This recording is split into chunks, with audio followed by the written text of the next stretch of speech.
we're very honored here to have three of the most interesting people in edge innovation, at least that I know, and going all the way from praxis, sort of the practice of innovation, to thinking very deeply about it. So Erik, I'm starting with you. Just give us a few seconds of introducing yourself, because you've been thinking about these issues for well over a decade. Yes, so I'm a techie at heart. I still work for Levi 9, a tech company where I do innovation and portfolio. And I've always had this fascination of how changes in technology gets absorbed in businesses, but also in basically people and society. So in the course of my career, I've written a whole number of books, and I love to talk about both the concepts and the practicalities of innovation. Why do people matter to innovation? I thought it's all about ideas and patents and... Well, it's fun. So I was, Tuesday, I was at an event for the Online Entrepreneur of the Year. And the first thing you notice is the personalities. So who are the people who get things done? They are people with ideas. So you can have great ideas, but you need a vessel to carry them forward. And I think it's that sort of combination of a good person with a good idea. That's what makes things happen. It's what creates enthusiasm. It creates stories, and that's what you need to get some momentum. And so it's no surprise that in innovation there are these famous people who stand out for personality reasons.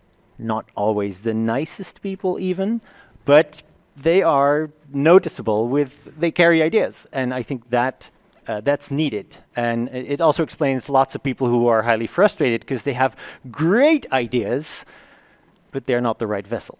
So then I always say, share your ideas freely, because if you're the person, it will come back to you. If you're not the person, the best hope is to find a person who will carry it for you. So the image isn't sitting on the pot there, holding your idea, never telling anybody. No, it's not. It's the execution of ideas that makes innovation. It's not the ideas. Is it something that can be taught? Some people say yes. So there's whole methodologies that say there's a structure to innovation, which is you recombine, you exaggerate, you minimize, you take away, you add. So any type of innovation is a recombination of stuff that exists in other scale, in other areas, other industries. But I think it's the storytelling exercise of innovation. It's not just to come up with an idea, to imagine a new widget, but immediately imagine the whole world around it, to say, this is a new widget, and, ooh, wow, then these people could use it, and this is what it would create, and here's a market, and this is a thing. So Uber is not invented because somebody thought, oh, I wish I could have a better way to hail a cab. It's that idea, but immediately they probably saw, wow, this is something. The whole world could use this. This is fantastic. And so that's what makes innovation happen.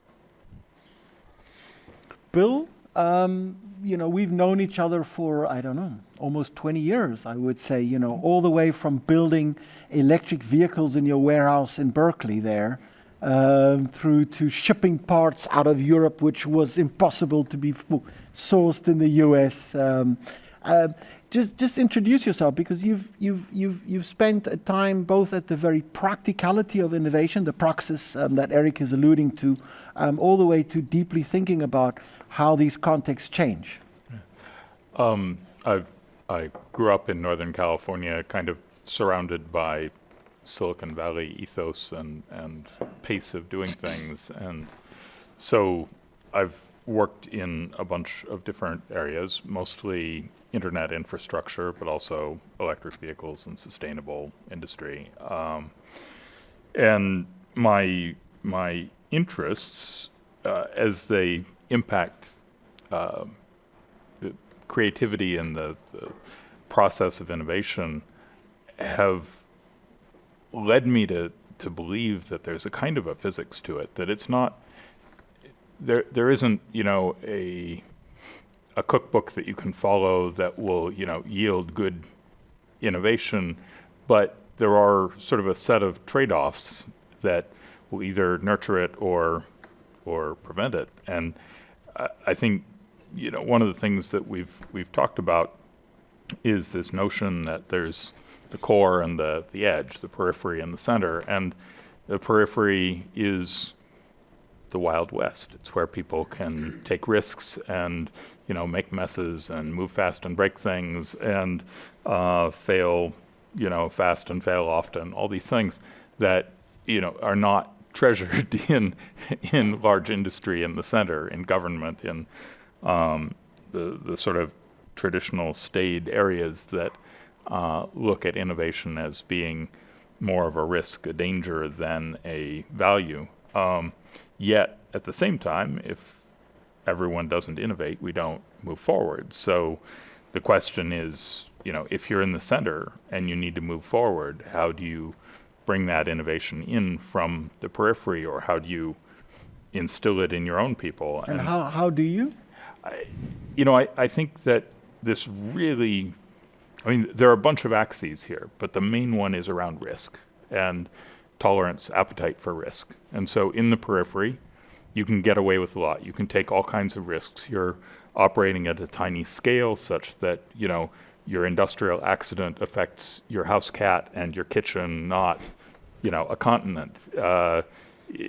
Your, breaking the law goes unnoticed because it hasn't been multiplied by 10 million. You can do medical experimentation on a human subject because you're right there. You're a human subject, right? There are all kinds of crazy risks that people take out on the periphery that just wouldn't pass muster in the center. And so the question then is, can you get some of that way of thinking about things into the center, or can you take the innovations that are happening multiplied manyfold around that periphery and pick and choose and bring some in and work with them without smothering them? I think, individual people have more of an appetite or less of an appetite for risk, and so gravitate more towards the periphery and do serial entrepreneurship. To go back to Erik's point on people. Yeah, exactly. Yeah.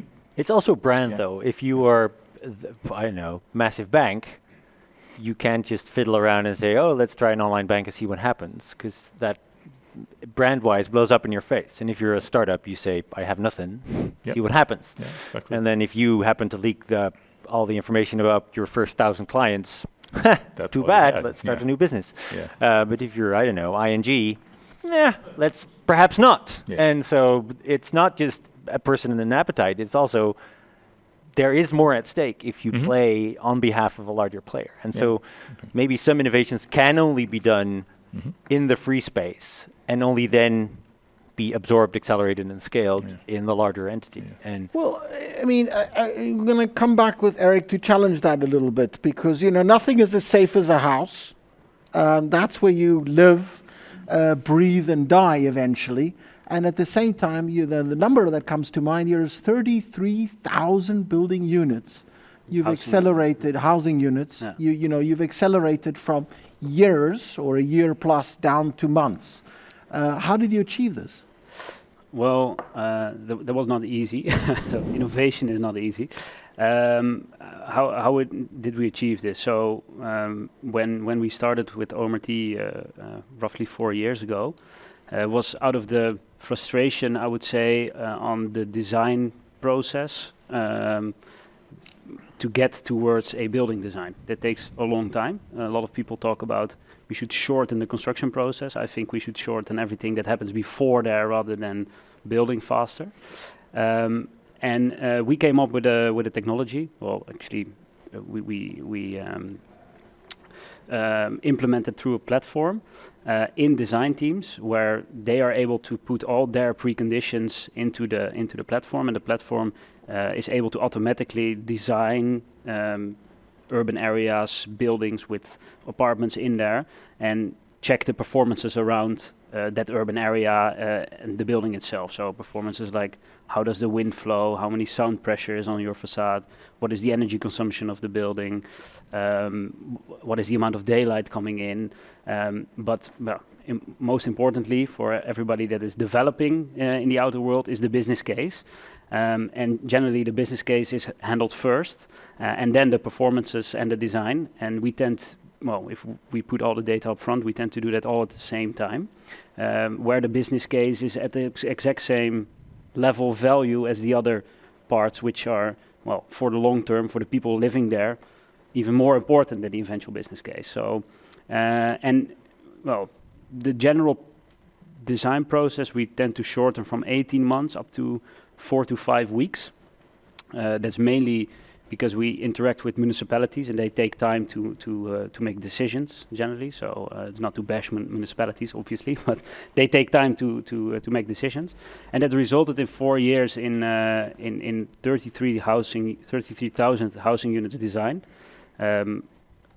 Which is good for about 120 residential buildings in mostly Netherlands, Belgium, but also some in UK and Germany. It seems like a really obvious idea and a very good idea. I mean, was it easy to get support for this? No, it was actually very hard. You get the support in terms of that people like the idea because it's so obvious to do it this way. However, you jump into an industry which is organized in a way for a very long time. It concerns a lot of money per project, and it's all focused on the project itself. However, bringing an innovation like this to the table, people believe in it, but put your money where your mouth is. That's the hardest part. So especially in the phase where you need the money the most, it's the hardest to get the money. So we're now more or less out of that phase. We recently raised our Series A, and then once you get up to the point where you're scaling, it's much easier to attract money. Well, we would have been happier 2.5 years ago to get money faster, because then we could focus on the business more rather than focusing on raising money, because it's a business in itself almost. I mean, everybody talks innovation, but unless you have the front end of the funnel, a huge amount of support, you're not going to get to the Series A, Series B, Series C, because many of those companies die. Yes. And so it was conversely harder to raise early stage money than the latter stage, even though it's bigger amounts. Yes, indeed. Yeah, What would you change?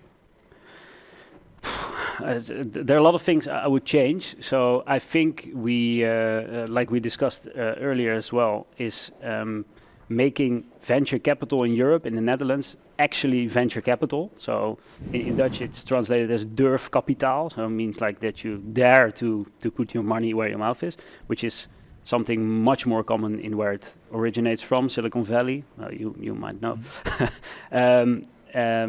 And there it's actually, for example, in early stages, when you're raising money, you get an almost empty term sheet, or you don't even get a term sheet. In the Netherlands, it's and Europe in general, it's more about mitigating risk, minimizing risk, purely looking financially at it, while you could accelerate much more and bring very smart innovations really quickly to a certain level if you are making it as venture capital should be. So that is something I actually would want to change, not myself, but I want to see changing in the field of raising capital in Europe for sure. Yeah. Does edge innovation require VC capital? I mean, you have a very different views on this. Yeah, I think I would almost argue the opposite, that by the time someone has started to look for venture capital, that the period of intense innovation is over at that point, and that then it's a matter of scaling. You've got the idea, you've proven the idea. Now, how do we hire a bunch of secretaries and put them in an office and get a ping pong table and feed them lunch and crank out the brochures and all that, that is the process of moving the innovation from the periphery to the center. And venture capital, I mean, they talk about risk, and to people in the center, venture capitalists look like they're taking lots of risks, managing lots of risks. But in fact, compared to people doing innovation, they're tremendously risk averse, and it's very difficult to get their attention when you're actually innovating. By the time you've proven that you have something and you've already taken the risk, then yes, they will happily take that and accelerate it through the process of hiring secretaries and giving you an office, right? But isn't that their function? It's Yeah. so the company Levi 9 does that from a technology perspective. We go scale, it now needs to be mature, reliable, secure, maintainable, efficient, use No dead whatever's cats. there. So scale, use a professional. The same with capital. Okay, the fledgling thing has proven itself to a certain point, now go. Yeah. All right, let's get capital. And venture, I would argue, is where the idea meets the person, meets the sales, meets the pitch. And yes, you need to work hard to sell it because that's your first test. If you can't succeed that first little bit, there's no use going to the second, third thing. So I think that in the time of easy money, I think too much lived. There's too many companies that if you look at them seriously, you think, oh, come on, there's no reason why you got that amount of money this far in the process to only then discover there's really not a market or a product. Eric, is your point on that the easy money wasn't available, or is it a different point? No, it's not that it's not available. It's that at the point it's the process after or the boundary conditions they put with the money you're raising, so to speak. So and that is much easier with a Series A than with a seed, for example. So you have the idea with the technology to scale, but for us in particular with the seed, we were not in the position to have big revenues. We were just focusing on the content, getting our product as good as possible, and spread like an oil stain in the market. So meaning low pricing ourselves, learning a lot, and then finding an investor that is willing to take a small part of your equity against a large sum of money, which means your valuation is high, and it's not necessarily that your valuation should be high at any given point, but it's just leaving space out there to, if you get to the next level, that there's still enough to give out on top of what you have. So we met a lot of investors who said, yeah, we have the money, but we want 70% of your business, or we want 75% of your business, or we want the whole, and then I think the incentive for the entrepreneur there is gone to actually build it up to go to the next level. So, and that is a bit in early stage what I think could be different. And I understand that a lot of people are criticizing the fact that very early stage, especially deep tech startups, they raise a lot of money against insane valuations, and it's like, how can this be worth a lot? It's not about the valuation, it's about what happens after. And if you're valuating to what it's actually worth, like monetary, that's not the way to go for this tech part. So for me, I come from that perspective rather than it's hard to find money. No, it's easy to find money, but against the right boundary conditions, but not necessarily. in the UK, I mean, seed financing is completely tax deductible. Yes, correct. So it's much lower threshold for people to participate in it versus in the Netherlands. And so there's clear regulatory space to change the dynamics here. Yeah, for sure. It's much easier in the UK to diversify on like seed investments.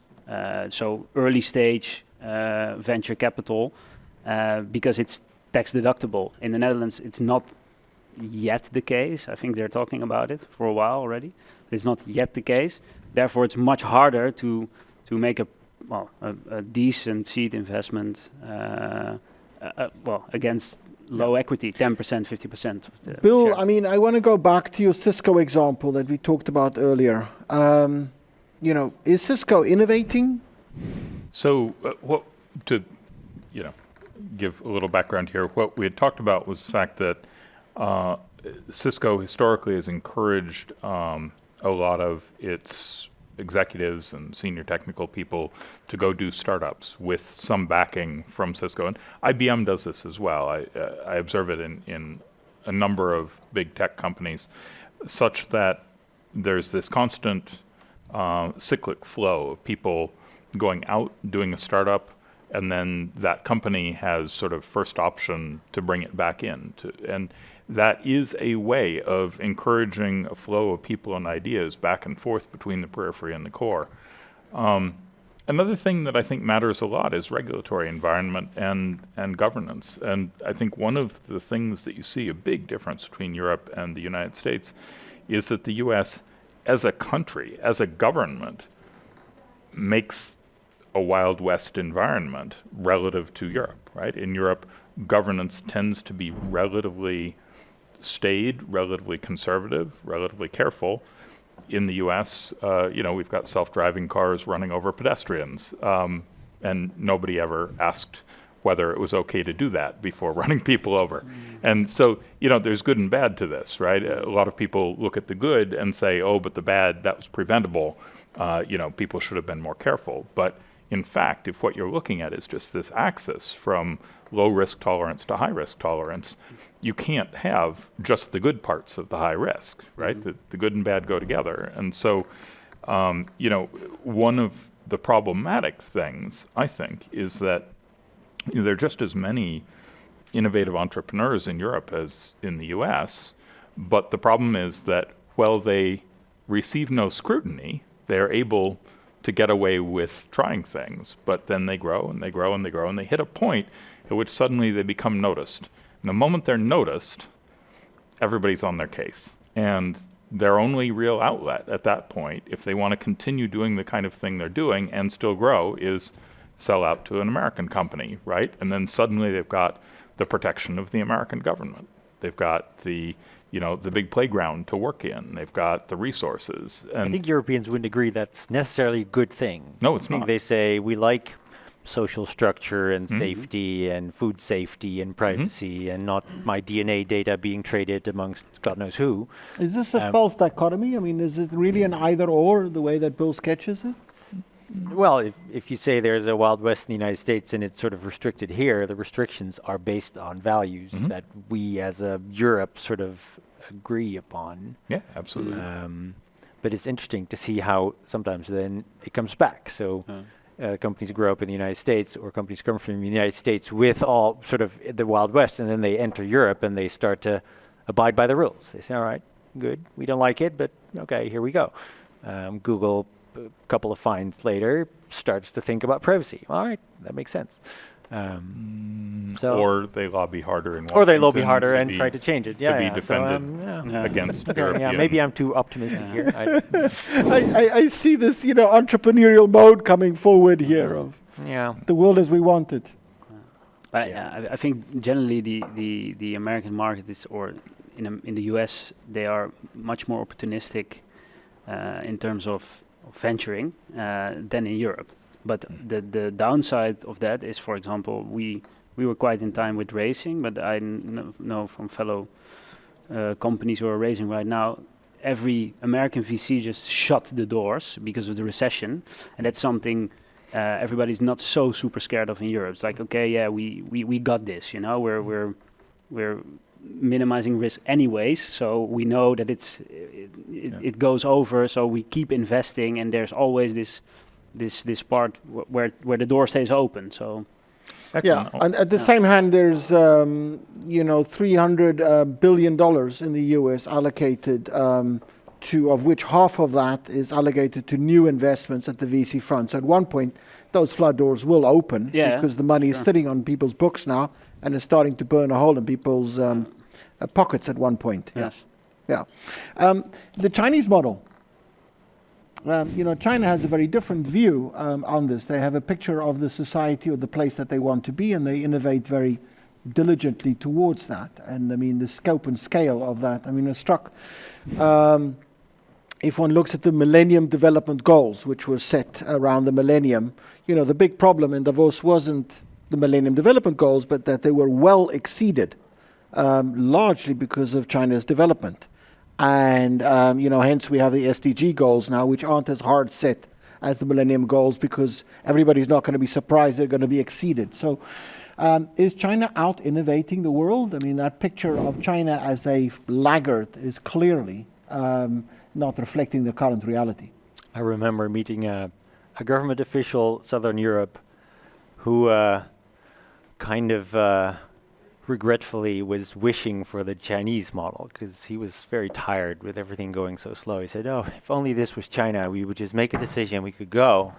he didn't like all the lobbying and waiting and things like that. But I think it goes back to Europe is an old society with lots of values baked into lots of things. So we don't trade them away easily. So I think China does things because they have a governance model top to bottom that allows for speed, but they break things that you don't want to get broken. So should we accept a different role in Europe? I mean, 20 years ago, if you look at the big picture, I mean, 20 years ago, when the Lisbon goals were set, it was Europe's going to be the #1 digital economy, the most exciting place for IT to happen, etc., etc.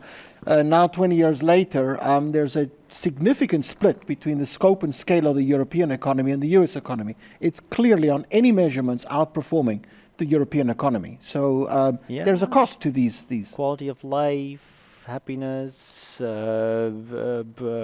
environmental friendliness, sustainability. So in all those measures, the United States outperforming Europe? I don't think so. I'm talking economic indicators. Yeah, but these are but economic the indicators. U.S. is paying for that. The U.S. is paying for that in the long term.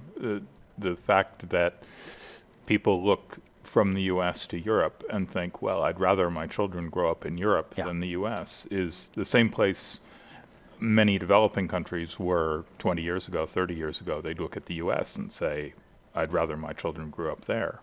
So I think the availability of education is the one thing that most distinguishes Europe, and that's a long-term thing. And a long-term commitment to that is the thing that will carry Europe through, right? Europe will never stop producing smart people who are able which then to leave innovate. to the US to build real innovative businesses. Some I do, mean, we're talking about right? innovation, But- not education here. But then some of them, I mean, many of the ones I He's know. been advocating a few times to go to the US and run it easier.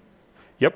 And then, he would have kids and he would wonder where to put them in school. And you'd look at the American schools and think, maybe it's time to move back to the Netherlands.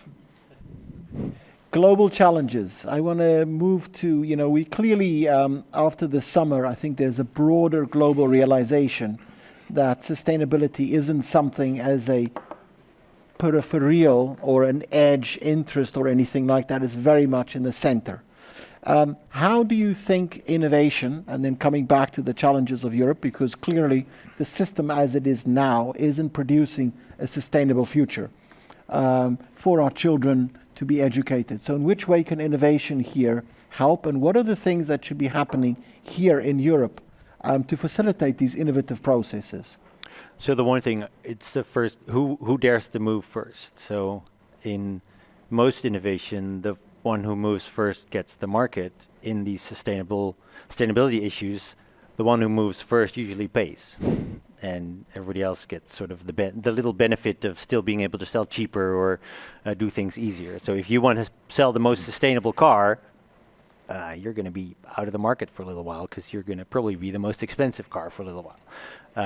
So in innovation is basically a different word for change. So if you really want to change the system, you want a massive amount of change. And I think we're change ready now. But now it's who dares to move first. And this is at individual level, this is at company level, it's at country level. So is it really a first mover disadvantage? I mean, Yeah. I would expect that first movers, whether they're from, Bill? Not inherently. I think this is where regulation needs innovation. I think the issue is externalities. The problem is in a world in which the lumbering dinosaurs are able to externalize all their costs and put them on other people. Yeah. The ones who work sustainably don't have that. I mean, we can call it an advantage, but it's really short-sightedness. And they'll pay for that in the short term. So to the degree that we can use our innovation to reform governance and reform regulation to squeeze out that externalization of costs, that's where real innovation and sustainability will come from, is the rewarding of sustainable businesses and sustainable inventions over the things that are just carrying on by polluting, by using non-renewable let's and I take think it's also people look towards innovation as the magical solution to everything, as we are a very technocratic society and we look that digital is going to solve everything. If you listen to the talk about quantum computing, the opening slides are the big problems in society and quantum computing is going to help solve it. And it's not. It's not going on vacation in South America that's going to solve it. But solar panels is technology. Yeah, but it's mostly behavior, I feel. So, how is a solar panel behavior? no, so the real solution is behavior. As long as we fly across the world, we increase energy consumption year over year, we keep buying stuff from all over the place. These are much higher. These are much higher. It's affordable to do that because of externalization. Let's take this to numbers. So the first flights are 2% of global greenhouse gas emissions. Insulation is closer to 20%. The first zero energy building, which doesn't require any heating, but is heated by the environment, was built in 72, Avery Lovins. So how many of your 33,000 units are zero energy buildings? None. They're all near zero energy buildings. Ooh, very honest person. How near are we talking about here? Let's say of all these designs, we are able to reduce energy usage, so heating, cooling demand, talking about, up to 80%. But it's not completely solvable because you always have peaks throughout the year where you need energy, where you didn't store it or you just can't retrieve it directly. Why aren't all houses built this way? Yeah, good question. I think that's a very good question actually. Building codes, which is regulation. But building codes these days. So the actual Dutch building code, the BANG, which is translated bijna energie-neutraal gebouw, means near zero Energy Building, states that all buildings should be like this.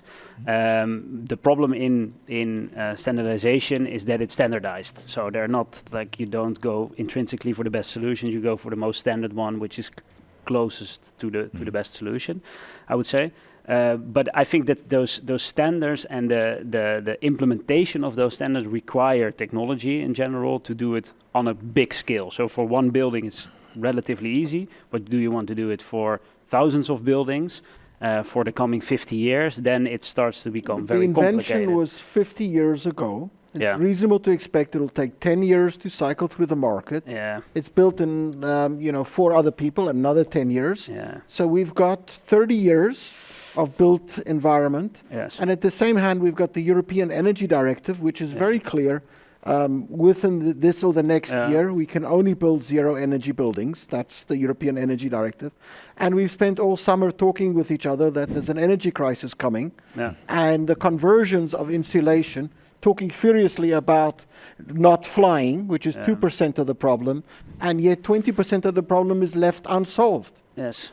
That doesn't bode well for institutional innovation, No. which is an entirely different thing than, No, I agree. I think, so to be honest, you said, okay, we live in a technocratic society. I actually disagree because we're not living in a technocratic society. Otherwise, we would consult the right people for the right problems. We're not doing that. So we have ministers at places where they shouldn't be, in my opinion. And we consult, or people consulting a government for the wrong reasons. And I think this is part of, to accelerate innovation, we shouldn't only accelerate it in commercially, but we should do it out of a governmental process aspect, right?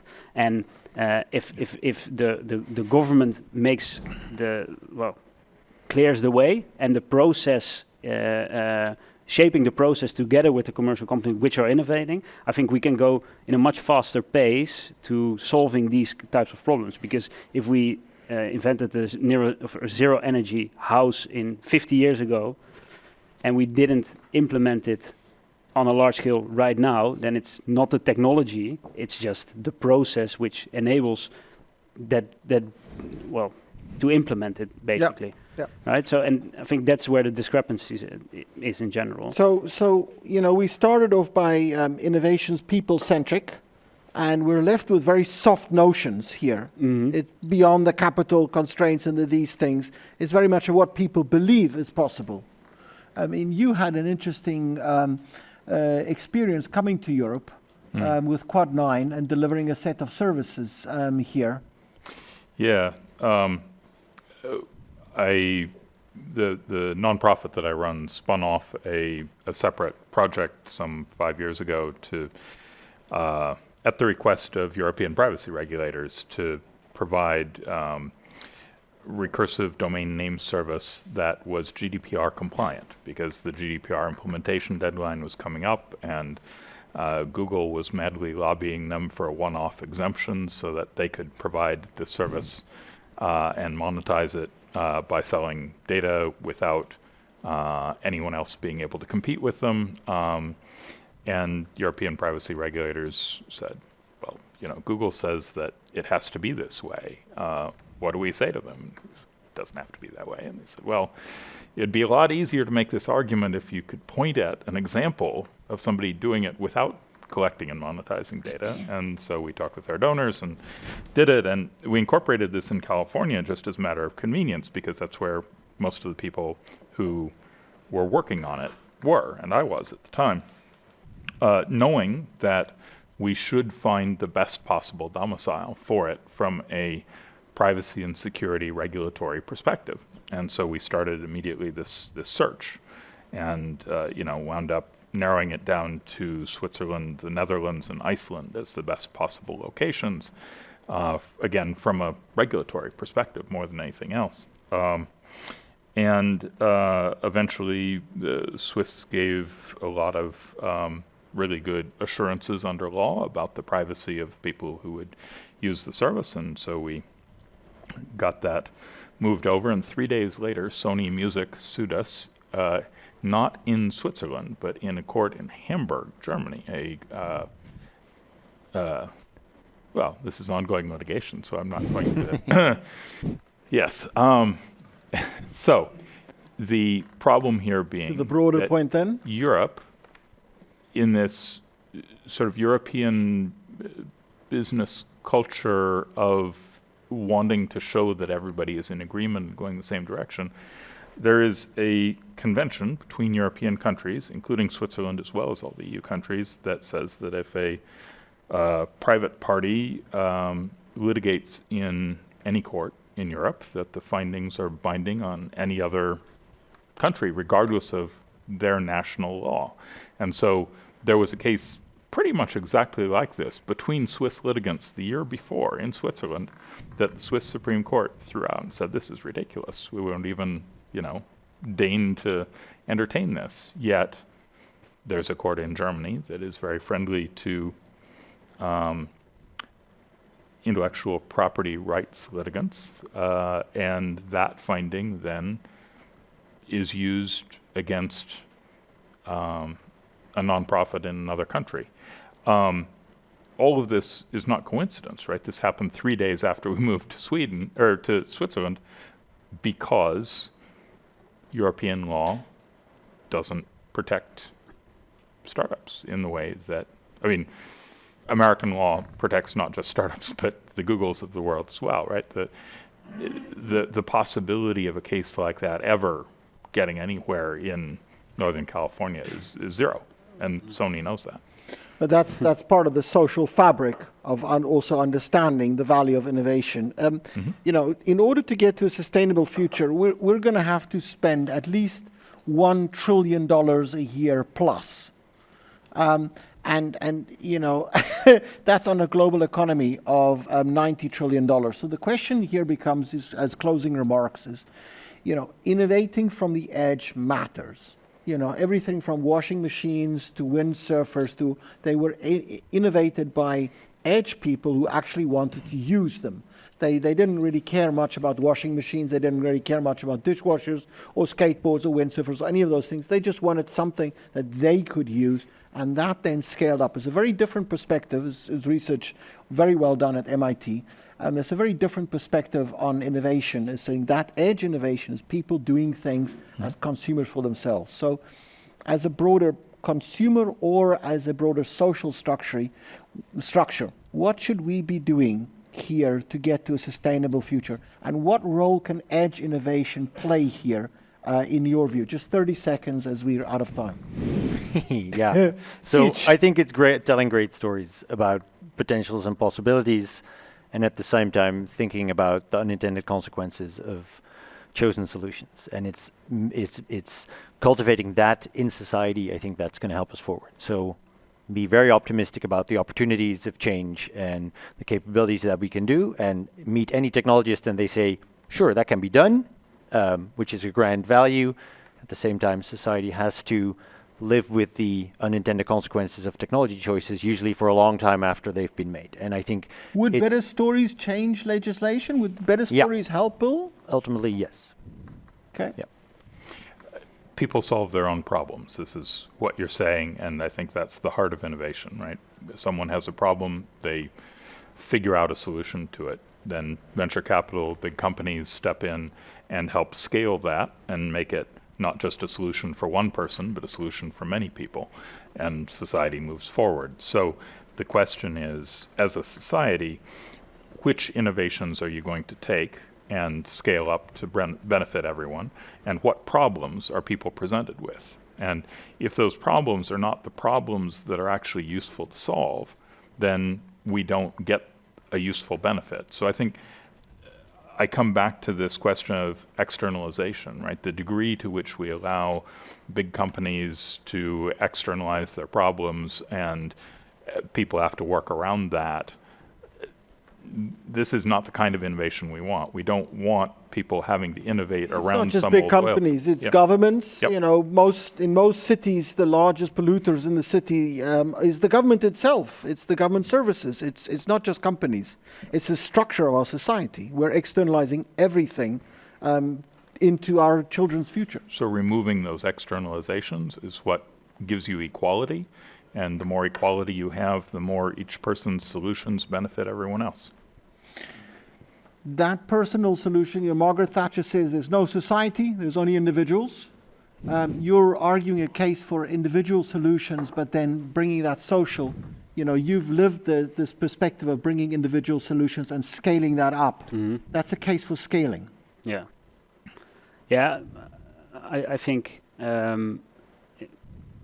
young companies, innovative companies, they get taught to have a vision, have a mission, and have an ambition, and then set goals, and then work that out, and then change over time constantly, and then you grow, and then you're able to scale. And so what I heard earlier is like, okay, fail fast, and then learn and go on. I think this principle, which is rather new, or it exists on a big scale for companies in the last 20 years, I think we should start implementing that also on a governmental level. So start creating a lot of aspects, like learn from whatever happens in this commercial space where we actually are technocratic, but implement also this technocratic way of thinking in governments and start creating visions, missions, and objectives and key results, like companies do, but then slightly different, and find a way that it more correlates to whatever happens on the edge, rather than learn from there, I would say. So thank you very much, everybody. So the key takeaway here, if we build a thread amongst everybody, it's that transformation of the institutional capacity, whether that's organizations, governments, innovation, ecosystems, cities, is to build that innovative capacity to get the edge, to scale up faster. Clearly, this is the only way we're going to be able to meet the challenges this winter and the many winters afterwards. Thank you. Thank you.